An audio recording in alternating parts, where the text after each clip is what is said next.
Have you ever wondered why a Toyota can exceed 300,000 kilometers without opening the engine, while ours barely reach 100,000 before becoming a parade of costly breakdowns?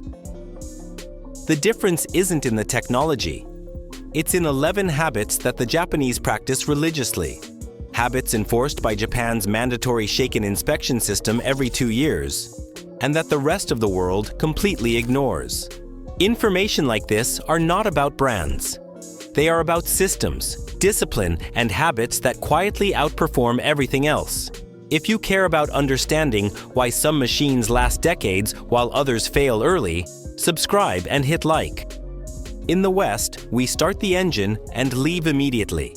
In Japan, there is a ritual passed down from generation to generation called progressive warming. It is not about leaving the car running and wasting fuel. It is just a few seconds for the oil to circulate and for the internal parts to reach the proper temperature. During the first few kilometers, people drive smoothly, avoiding sudden accelerations and abrupt shifts. A Toyota engineer in Nagoya, trained in their total productive maintenance philosophy, explained it with a perfect analogy. The engine is like an athlete. If you force it to run at maximum speed without warming up, it gets injured. If you prepare it little by little, it performs for years. This philosophy of patience contrasts radically with Western haste. The Japanese do not see it as a waste of time, but as respect toward the machine. Part of their Kaizen continuous improvement mindset. That mentality makes even a modest Honda or Nissan live much longer than expected. The Japanese do not follow manuals blindly, but they do not ignore them either. They apply real experience. While in many countries, people stretch oil changes to the limit recommended by the manufacturer, in Japan, the philosophy of better safe than sorry prevails. They use high-quality synthetic oils like 0W20 and 5W30, specifically formulated for Japanese industrial standards. If the car is used in the city with constant starts and stops, they change the oil earlier, even if it is not due by mileage. If it runs mostly on the highway, they can slightly extend the interval. They adapt maintenance to driving style. Takeshi, a mechanic with 40 years of experience, sums it up like this: oil is like the car's blood. I would never allow my own body to function with contaminated blood. In Japan, they do not wait for the oil to turn black as tar. They change it before it loses its properties. They spend a little more on oil, but save thousands on repairs. A simple calculation that the West often ignores. This Japanese habit is almost obsessive. They do not wait for the warning light to come on the dashboard to check coolant, brake fluid, or power steering levels. Weekly, they spend a few minutes lifting the hood and verifying everything is in order. They do it as naturally as one checks if there is milk in the refrigerator. This habit prevents a small problem from becoming a monumental breakdown. Detecting in time that the coolant level drops can save the engine from fatal overheating. Noticing that the brake fluid is cloudy can prevent an accident. They do it even on new cars because they do not blindly trust electronic sensors. And they are right. Those sensors fail. According to statistics from workshops in Osaka, 9 out of 10 serious breakdowns could have been avoided with periodic checks. It is a habit that may seem exaggerated, but it explains why Japanese cars last so long. They do not let a problem grow in silence. In the West, we wait for the timing belt to break, for the water pump to start leaking, or for the alternator to lose power. In Japan, the approach is completely different. They change critical parts before they fail. It may seem like an unnecessary expense, but it is life insurance for the car. Belts, pumps, and tensioners are replaced following strict intervals, even if they seem in good condition. The same happens with batteries and electrical components. A shop owner in Tokyo says he prefers a customer to criticize him for changing a part that still works, rather than to see the customer come back with the engine destroyed for not having changed it. That preventive mentality makes the difference. The Japanese understand that an emergency repair costs 10 times more than preventive maintenance. That discipline translates into cars that never break down on the road and continue working like new, even after decades. This practice is almost unthinkable outside Japan. Every 15,000 kilometers, they subject the car to a complete review that is not limited to fluids and filters. It includes checking screws, supports, hoses, electrical connections, and even the condition of the rubber that isolates vibrations. The logic is simple. Any loose or deteriorated part, no matter how small, can trigger a major failure if not addressed in time. Japanese mechanics have a saying, "A loose screw can kill an engine," and they are not exaggerating. A poorly controlled vibration can break a support. That break can damage a hose, and that leak can ruin the entire engine. That is why they do not wait for problems to appear. They do such detailed inspections that many foreign owners are surprised to see how Japanese mechanics detect things that no one else would check.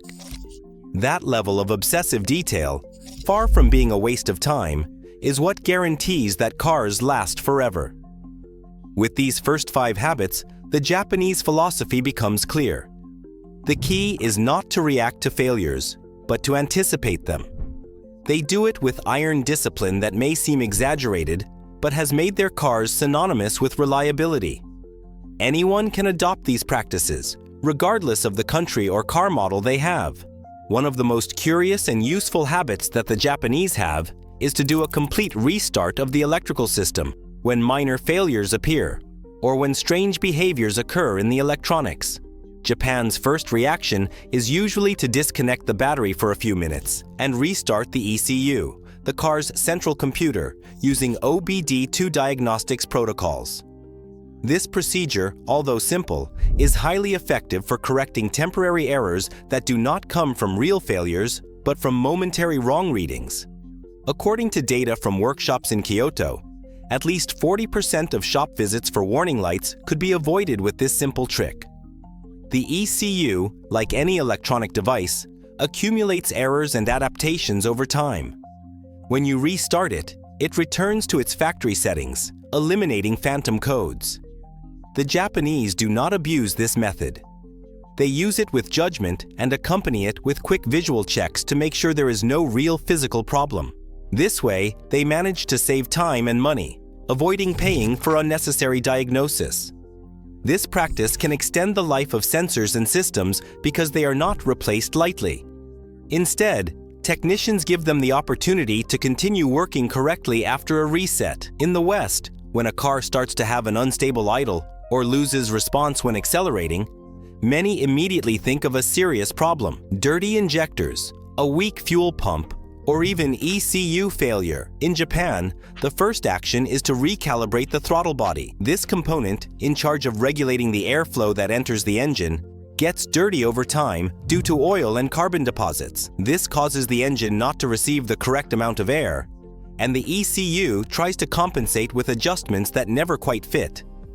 The Japanese know this well, and that is why they clean and recalibrate this component routinely, even before serious symptoms appear. The process consists of removing the body, cleaning it carefully, and then performing an electronic adjustment so that the ECU recognizes its new position. The result is immediate. Idle stabilizes, engine response improves, and consumption is optimized. Outside Japan, this practice is almost always done only when there are already serious problems.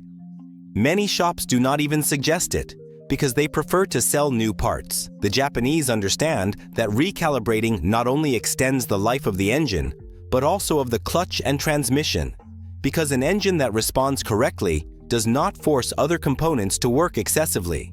A little-known secret outside Japan, but applied there as if it were a ritual, is the periodic checking of the car's ground cables. These cables connect the battery and body with different parts of the engine and chassis, and are fundamental for the entire electrical system to work correctly. However, over time, they tend to accumulate rust, dirt, or even loosen. The result is that current does not flow as it should, and that causes endless electrical failures that seem mysterious. Lights that flicker, sensors that show errors, weak starts, and even problems in automatic transmission. In most countries, these symptoms usually lead to wrong diagnoses that end in very expensive repairs, when actually the problem was a simple corroded ground cable. In Japan, mechanics and drivers know this well. That's why they periodically check all ground points, clean them with metal brushes, and apply special greases to prevent corrosion. They even add extra ground cables in key areas to reinforce electrical conduction. It's a preventive habit that costs just a few minutes, but can save thousands of dollars in breakdowns. A mechanic from Yokohama revealed that 90% of the cars he received with electrical ghosts were fixed simply by cleaning and adjusting grounds. That discipline explains why in Japan, it's extremely rare to see a car with chronic electrical problems. Outside there, where almost no one knows this habit, the same failures lead to replacing modules, control units, or entire alternators, when actually everything was solved with a brush and a little patience. If there's something the Japanese do differently, it's battery care. For most drivers in other countries, the battery is something that's only changed when it dies. Nobody thinks about it until one day the car won't start and the mechanic announces it's time to replace it. In Japan, the mentality is different. The battery is cared for as if it were the heart of the car. First, they never allow it to completely discharge. When they know they will not use the car for weeks, they disconnect the terminals or use battery maintainers that keep it at its optimal level. They also have the habit of periodically cleaning the terminals and applying protective greases to prevent sulfation, because they understand that even a slight layer of rust can affect starting. Many Japanese check battery voltage with home multimeters, or even with small applications connected via OBD2 diagnostics. This way, they can detect a weak battery long before it fails completely. They also apply slow charges when they notice it is dropping, instead of squeezing it until it is dry. This extends its useful life by several years. While in other countries the battery lasts between 3 and 5 years, in Japan it is common for the same ones to last 8 or more. This habit is not exclusive to mechanics, but to common owners who understand that a well-cared-for battery also keeps the engine control unit, sensors, and the entire electrical system in good condition. This simple and cheap habit is one of the pillars of why Japanese cars seem to never age. The cooling system is one of the points where the difference between the Japanese mentality and that of the rest of the world is most noticeable. In many countries, drivers wait for something to heat up, for the car to lose coolant, or even for the temperature light to come on to worry. In Japan, the opposite happens. The cooling system is checked and maintained as if it were the very life of the engine, because it actually is. They know that overheating, even if it lasts only a few minutes, can ruin an entire engine. That's why they change coolant periodically. They don't wait for it to be brown or full of rust. They use high-quality coolants compatible with engine alloys and never mix different types. They also periodically check hoses, the radiator, and the water pump, because they know that any leak, no matter how small, can trigger a catastrophe. Most surprising, they even clean radiators on the outside, removing leaves, insects, and dust that accumulate over time. Something as simple as that prevents the engine from working hotter than necessary. In Japan, it's also common to check and change thermostats preventively, while in other countries, they wait for them to get stuck and cause overheating. The result of this obsession is evident. Japanese engines rarely die from overheating. While in many countries, seeing a car broken down on the side of the road, with smoke coming from the hood, is common. In Japan, it's a rarity. This culture of total prevention in the cooling system is one of the great secrets of why their cars reach mileage figures that seem impossible. The most powerful habit, the one that really explains why Japanese cars last forever, has nothing to do with a specific part or a technical trick. It has to do with a mentality rooted in their monozukuri manufacturing philosophy. In Japan, the car is not seen only as an object or as a means of transportation that is squeezed until it dies. It's treated like another family member, with the same attention to detail found in their omotenashi hospitality culture. That means respect, discipline, and constant care. Every time it's started, every time it's parked, every time it's checked, it's done with an attention that in other countries seems exaggerated. They don't wait for something to break to act. They don't ignore strange noises. They don't postpone maintenance. And most importantly, they transmit that culture from parents to children, from teachers to apprentices. The biennial shake-and inspection system reinforces this mindset. making meticulous maintenance not just cultural preference, but legal necessity. A third-generation mechanic in Hiroshima sums it up with a perfect comparison. Taking care of a car is like taking care of a bonsai. It's not about big gestures, but about small, constant attention that accumulated over time results in something that lasts decades. A Toyota, Honda, Nissan, or Mazda can easily exceed 1 million kilometers without problems. Every owner, every driver, every mechanic treats it with a mentality of respect and constancy rooted in Japanese industrial standards and total productive maintenance principles. This philosophy does not depend on living in Japan. Anyone can adopt it. It is about changing the way we see the car, not as something that is used and thrown away, but as something that is cared for and accompanied for years. The Japanese do this, and their cars last for decades. Not because they have secret technology, or because the cars are made of different material, but because they have cultivated a discipline toward maintenance that few imitate. Automotive longevity is not a Japanese mystery. It is the result of daily decisions, of constant attention, of preventing instead of repairing.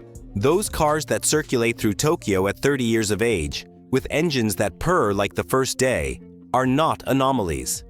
They reflect a culture that understands something fundamental. What is cared for with discipline remains. The secret was never in the factory.